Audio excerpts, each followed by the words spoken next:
From Upper Michigan Source, this is your Sports on Demand for Wednesday. I'm Mike Ludlum. The NMU football team can't afford to sit around and complain about losing to Michigan Tech last Saturday. They have a big-time opponent coming to the Superior Dome this weekend, the 18th-ranked Ashland Eagles. How good are the Eagles?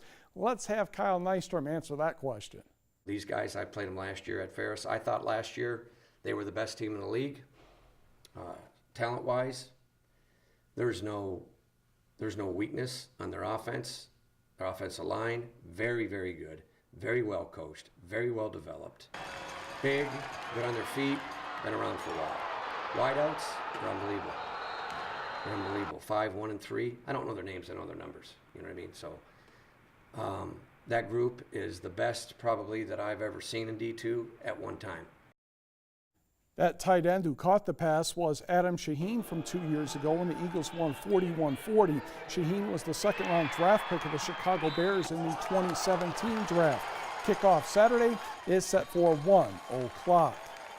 A Dickinson County rivalry is the showdown of the week this week. Iron Mountain will travel to Kingsford. Even though they've been going in opposite directions, you know you can throw the records out the window at this point.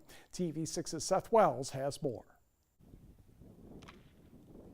This week's Showdown of the Week takes us to Kingsford, where the Flivers will host their crosstown rival, the Iron Mountain Mountaineers. The visiting Mountaineers are just 1-5 this season, but are coming off of a win over Manistee.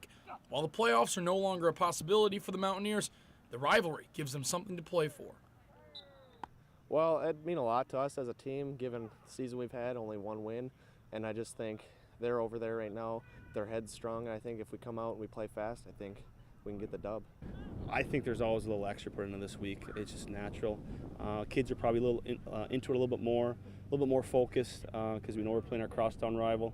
A game they're going to remember the rest of their lives, so we're looking forward to it. On the other side of this contest, the Flivers are 4-1 and are coming off a 21-0 shutout of Marquette. Kingsford will try to once again ride their defense in this one, which has been strong all season. So we've been pretty steady on that end all year, and I think we've gotten a little better, and we got our backs against the wall a couple times against Marquette and responded. So yeah, I'm hoping we stay that way on D. Defensive starters only let up 21 points so far this year, and ain't gonna change. 0 points are gonna be put up for the starters this week. This game kicks off in Kingsford on Friday night at 7/6 Central. I'm Seth Wells, TV6 Sports, Kingsford.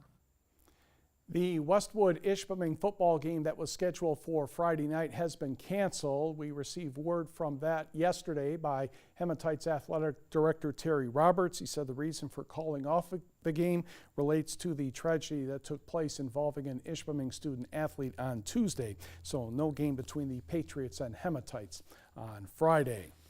The Michigan Tech hockey team heads to Duluth to take part in the Icebreaker tournament this weekend. The Huskies will meet Union Friday night and either Minnesota Duluth or Minnesota on Saturday. Tech head coach Joe Shawn says he was pleased about his team's performance against Wisconsin on Sunday, even though the Badgers won 3-2. I was happy that with how the guys responded during the game and the tempo that they played at right till the very end, giving themselves a chance to have success.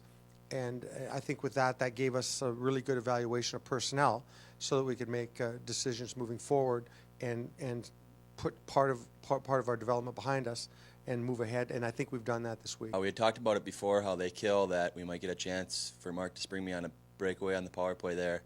So that second power play in the second period, it worked out perfectly. Mark made a good pass, and I sprung it on the breakaway and just ripped it by him.